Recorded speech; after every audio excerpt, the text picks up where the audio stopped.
GMC Acadia, Terrain, and Old Navy. Here it is, the Inauguration Day, 2021. We are professional grade GMC. Being a victim of medical malpractice can affect every part of your life. It's Elkanel business, and it's why we're there for every client, every day. Elkanel, serious lawyers for serious injuries. During a pandemic, every move you make comes with risk. I won't be there for long. We're all like family. We all feel fine. Maybe you get away with it once, twice. But what happens when your luck runs out? Until we're all protected, limit your risk and stay safe, Ohio. Your back doesn't lie, your knees don't lie, and your hips, they definitely don't lie. It's time for a new mattress, and at Ashley Home Store, we've got deals with up to 25% off, or payments as low as $23 a month. This week at Ashley Home Store. Don't compromise on your new garage. Amish Garages can build your brand new Amish quality garage in less than a week. And with easy monthly payments, your home will be worth more and your car protected from the elements. Have your garage built now. Call us today for winter specials. Closed captioning by Elkanel. Serious lawyers for serious injuries. Call 1-800-ELK, Ohio.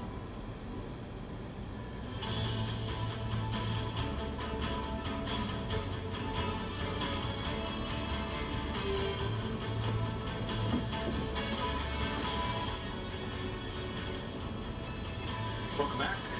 Live look as Marine One is making its way towards Joint Base Andrews, where the President and First Lady will then depart. We anticipate that the President might say a couple words as the podium is set up there, and then he will make his way through the honor corridor to Air Force One on his way to his home in Florida. Welcome back here. So, tough, challenging times here. Several local school districts, they never had it closed through at all. So Fox 68 and Others takes us to one of those districts and explains how they managed to pull it off. The Black River School District, headquartered in Sullivan, Ohio, serves a very unique, very rural area. Basically, the district is registered as a Medina County school, but what most folks don't realize is a third of our school district also is from Ashland County. A third of our district is also from Lorain County. With 1,200 students in the district, administrators here, as in every school district across Ohio, have taken precautions because of COVID, spacing students 6 feet apart in classrooms. We've done masks, hand sanitizing stations.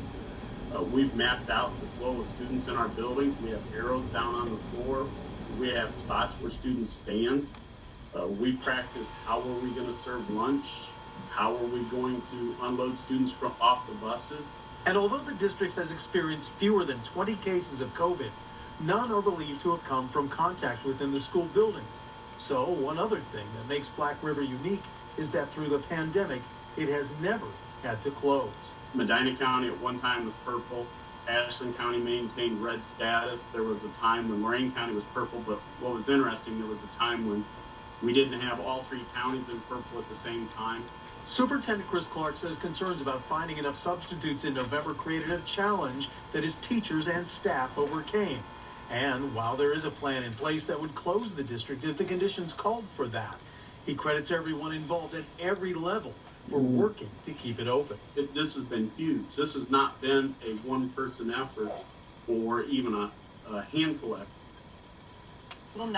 With his daughter Ivanka and son-in-law Jared Kushner as of now on Air Force One.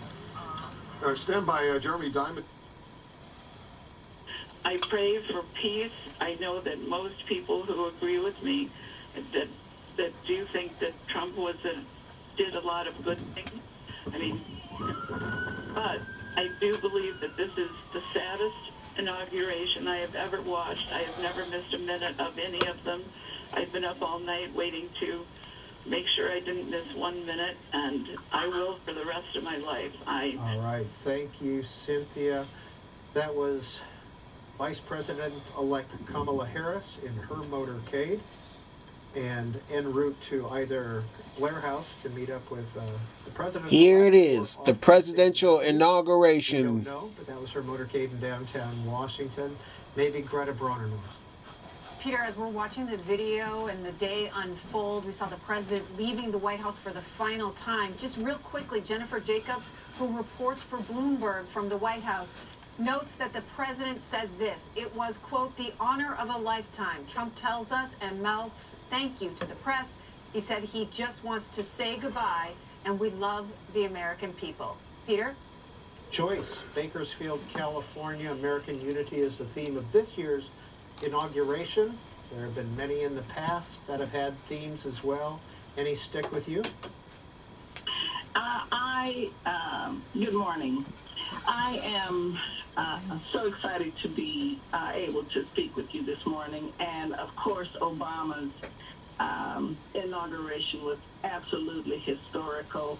And I still get teary-eyed when I think about what a huge step that was for America.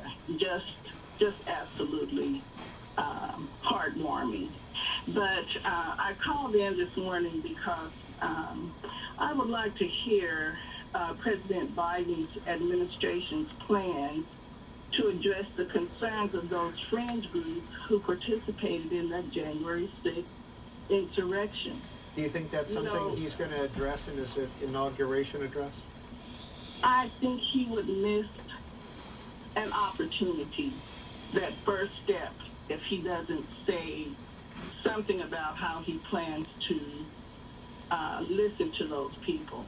We can't have real unity without somebody. Let me say it like this: we can't have real unity with so many people feeling smothered like those people are.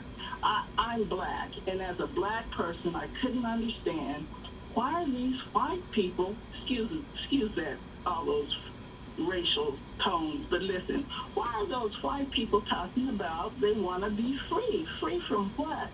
And then I listened to an interview, just in passing, the news anchor asked a Boogaloo member why he was participating in that insurrection. And he said, well, it was a long conversation, but anyway, long story short is, too many people feel oppressed. All right, Joyce, we're going to leave it there. Here's the president arriving at Joint Base Andrews.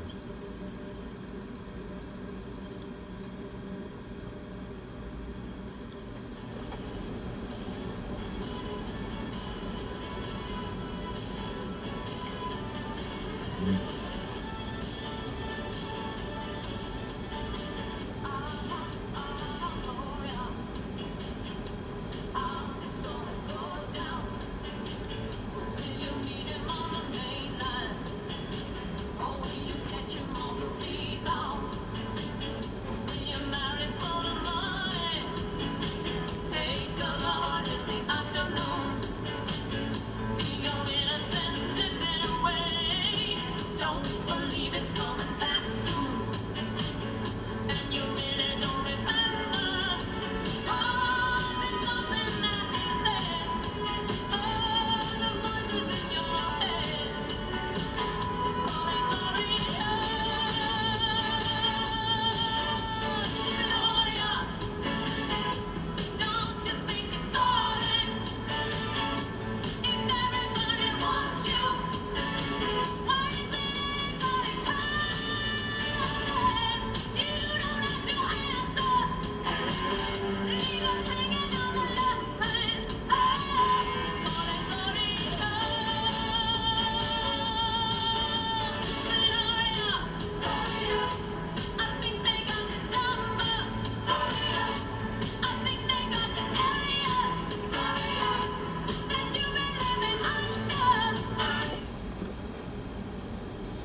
around 8:45 as well. So we'll hear from the president or see any of that. We'll dip in on that. In the meantime, welcome back to Fox 8 News. It's about 8:30 on this Wednesday morning. I'm Todd Meany in for Wayne. And good morning. Happy Wednesday to you. I'm Stephanie Schaefer. And I'm Natalie Herpick in for Christy. And Scott's joining us with a look at what was a snowy forecast, but things moving out now this morning. Yeah, and really no snow in the forecast. I mean, there are some flurries, but President Biden is expected immediately to get right into issuing executive orders, some of which go right after President Trump's, legacy, things that he has put into place. That's right, and I was just looking to get my notes because there really are so many of them. Farewell ceremony for President Trump. Requiring masks on federal property and interstate travel. He'll be unveiling a new immigration plan. He'll be rejoining the World Health Organization. He'll be having the United States rejoin the Paris Climate Agreement, reversing the ban on travel from several Muslim majority nations. So, it's relatively common for an incoming president to sign executive orders, and particularly a lot of times, if it's a new party, there are executive orders that reverse what the previous president had done, and that's the case with Joe Biden doing what Donald Trump did. If I may, I just wanted to reflect just on what you said a moment ago about and I was thinking Marine One actually came over this way as well. We're right near the Capitol. What must Donald Trump have thought if he looked out the window and saw the dais where Joe Biden is about to be sworn in? Just the human drama in all of this is absolutely fascinating. I'm sure it's a very painful moment for him personally. He tried very hard to win this election. Even after it was clear that the election was lost, he didn't concede. He's breaking all kinds of norms. As you mentioned at the top of the show, there hasn't been a sitting living president who skipped the inauguration of his successor since a very tough election of 1868. In 1869, Andrew Johnson refused to attend Ulysses S. Grant's inauguration. He was so upset. He himself had been impeached as well. So there are all kinds of dueling and swirling emotions that must be going on in people's minds. Disappointment, feelings of rage, feelings of elation, and that might be epitomized themselves in what we're seeing just in these few blocks here at the Capitol, and with the president about to land at Joint Base Andrews. It's really just a day. I've covered a number of inaugurations. It's a day fraught with emotion and tension at the same time. The elation that you saw particularly in 2009 when Barack Obama was inaugurated, that is here, but it's also mixed in with tremendous loss that people are feeling, with fear, not just of COVID, but of the attack on the Capitol. As we mentioned, there are millions of people who don't believe that this election is legitimate. It's really, just these past few weeks have just been such a stress test for our democracy and for our very human existence that I think when this is all done, people will, maybe need a little bit of a break. And I see now that the president has arrived at Joint Base Andrews and finally emerged from Marine One. He is getting out there to give his speech along with the First Lady behind him. We saw in the crowd his daughter, Ivanka Trump, and son-in-law, Jared Kushner, whose father was granted a pardon recently by the president, who also issued a new round of pardons today as well, including for Steve Bannon. Ivanka Trump and Jared Kushner, also new residents of Florida. They just purchased a home in Miami. And Donald Trump Jr. and Kimberly Guilfoyle have been house hunting in Palm Beach. The Trump family is making their headquarters Florida. And what he does from there and what he does in Florida and the future, we just don't know. But let's listen as he begins the ceremony with the pomp and circumstance of a military send-off. Let's listen.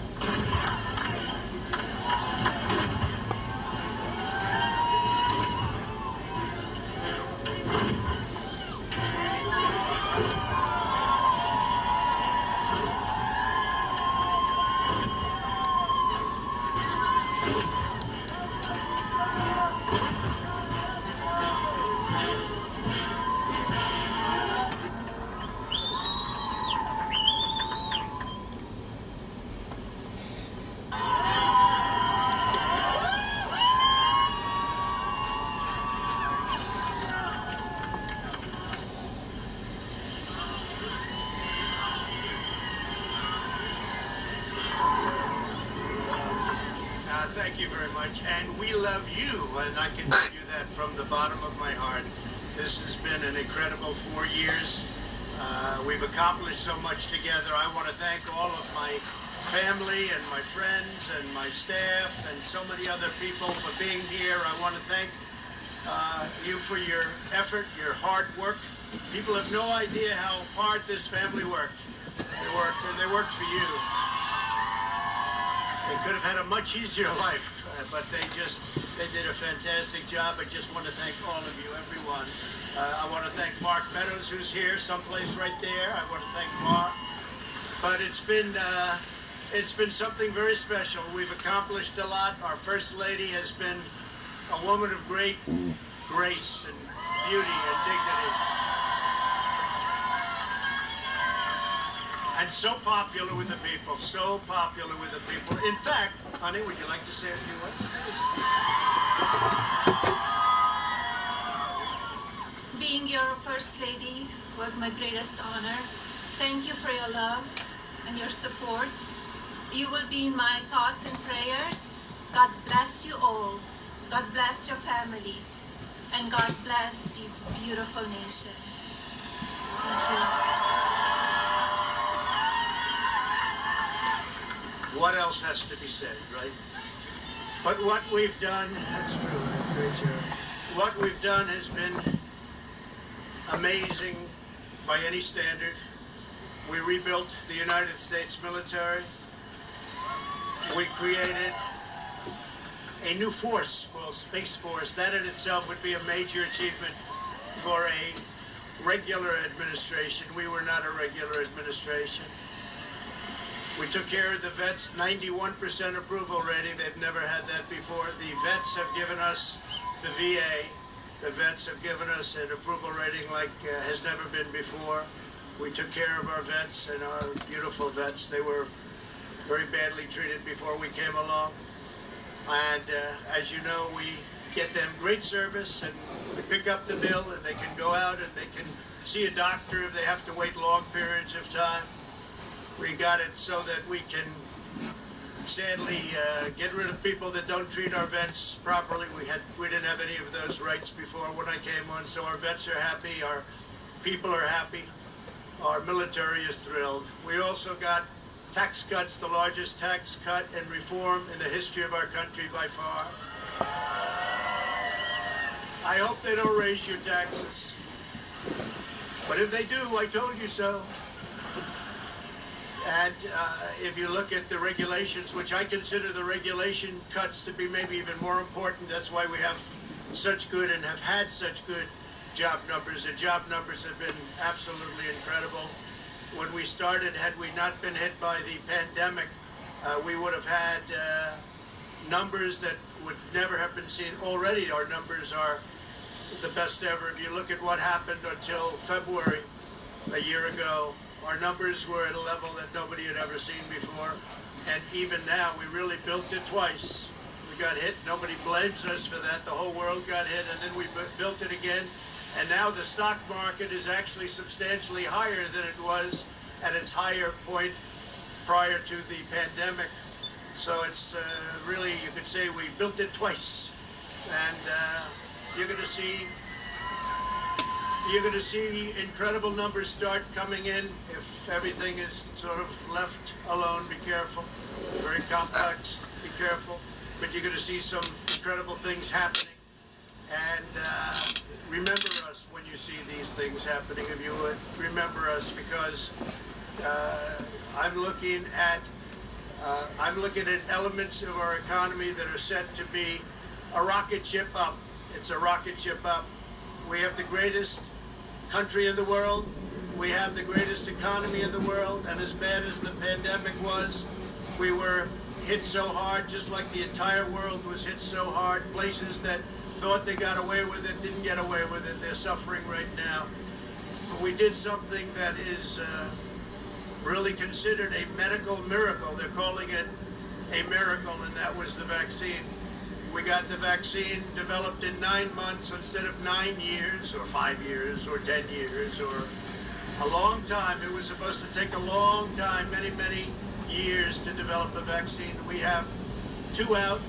We have another one coming almost immediately, and it really is a great achievement. So you should start to see really good numbers over the next few months. I think you're going to see those numbers really skyrocket downward. And I can only say this, we have worked hard. We've left it all, as the athletes would say, we've left it all in the field. We don't have to come and say, we'll never say in a month when we're sitting in Florida, we're not going to be looking at each other and saying, you know, if we only worked a little bit harder, you can't work harder. And we had a lot of obstacles, and we went through the obstacles, and we just got 75 million votes, and that's a record in the history of sitting presidents. That's an all-time record by a lot, by many millions. In the history of sitting presidents, it's been really just an honor. One of the things we're very, very proud of is the selection of almost 300 federal judges and 3 great Supreme Court justices. That's a very big number. That's a record-setting number. And so we've done a lot, and there's still things to do. First thing we have to do is pay our respects and our love to the incredible people and families who suffered so gravely from the China virus. It's a horrible thing that was put onto the world. We all know where it came from, but it's a horrible, horrible thing. So be very careful. Be very, very careful. But we want to pay great love to all of the people that have suffered, including families who have suffered so gravely. So with that, I just want to say you are amazing people. This is a great, great country. It is my greatest honor and privilege to have been your president.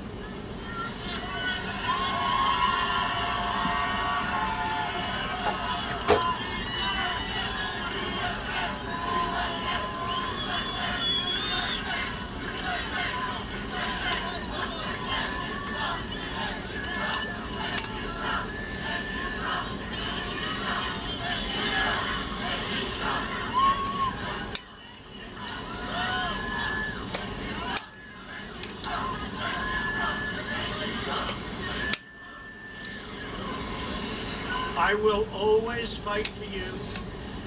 I will be watching, I will be listening, and I will tell you that the future of this country has never been better.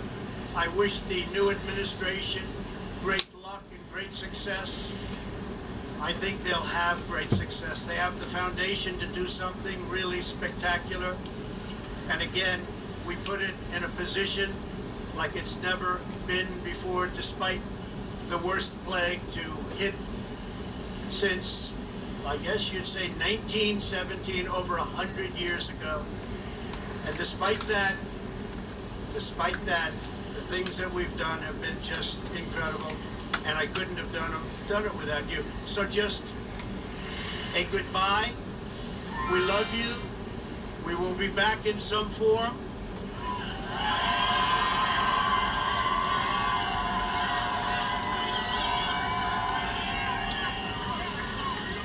And again, I want to just, in leaving, I want to thank our Vice President, Mike Pence, and Karen. I want to thank Congress, because we really worked well with Congress, at least certain elements of Congress. But we really did. We've gotten so much done that nobody thought would be possible. But I do want to thank Congress. And I want to thank all of the great people of Washington, D.C., all of the people that we worked with to put this miracle together. So, have a good life. We will see you soon. Thank you. Thank you very much. Thank you very much.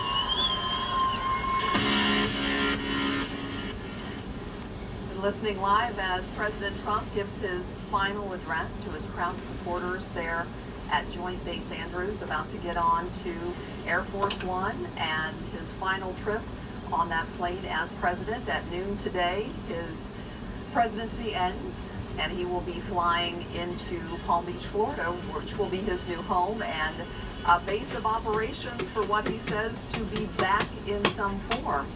Just to talk about some of the things that he touched on in his speech here, he wanted to highlight what he sees as his greatest accomplishments, even though he said he faced obstacles unlike any other president before him. He talked about rebuilding the military, getting tax reform passed, cutting regulations to fire up the economy and get businesses moving. There you see some of his family, Laura Trump, Donald Trump Jr., Eric Trump, and their families. Some of them will be moving to Florida as well. He talked about getting the vaccine in record time, how they did in months what normally takes years and years, and how that is going to be the key to defeating COVID-19, which had such a terrible impact on our country and terrible impact on his presidency. He talked about how great the economy was prior to COVID-19. One last wave goodbye to the crowd here. He's going back over, trying to see who that is. His chief of staff, Mark Meadows. Now he's getting onto the plane to fly to Florida, but you heard the crowd chanting, "We love you," and "Thank you, Trump," and cheering wildly when he said, "We're going to be back." He talked about 75 million people who voted for him. His supporters love this president. No doubt some people voted and didn't like, we've heard feedback over the years, they didn't like the Twitter, they didn't like the tone sometimes, they didn't like the way he talked sometimes, but they liked his results. And that is why they voted for him again in 2020, 75 million people. He did wish, this is the closest we have heard President Trump come to good wishes for President-elect Joe Biden. He said, "We wish the new administration great luck and great success, and we believe that they will have it because the President's saying, I laid a foundation for that with the economy, get the virus under control, and the economy foundations are there." Let's bring in our Josh Robin again from Washington, D.C. as we continue to watch live until Air Force One takes off here. Josh, he is leaving behind a Washington, D.C. that is entering now the post-Trump era. And not only does the president-elect, Joe Biden, have to deal with a deeply divided nation, and many who do not believe that he's a legitimate president. I mean, we've said over and over and over again how courts have rejected that, but in many ways, we know that perception is reality, because if that's the way that these supporters feel, and a great deal of them feel that way, well, that's their perception, and that is their reality. And the president-elect is going to have to deal with that if he wants to unify this country. Is this impeachment trial, which is pending, the House has already impeached the president. It still has to be sent over to the Senate, and there's a lot of wrangling right now as to what that's going to look like, when that's going to happen, how a trial would take place. President-elect Biden has said his top priority is to unify the government. One word from him to leadership to not continue an impeachment trial, because it will further divide the country, would stop that from happening. And Republicans, including Lindsey Graham, are calling for that not to take place, because an impeachment is only going to further divide this country. What do you expect the guidance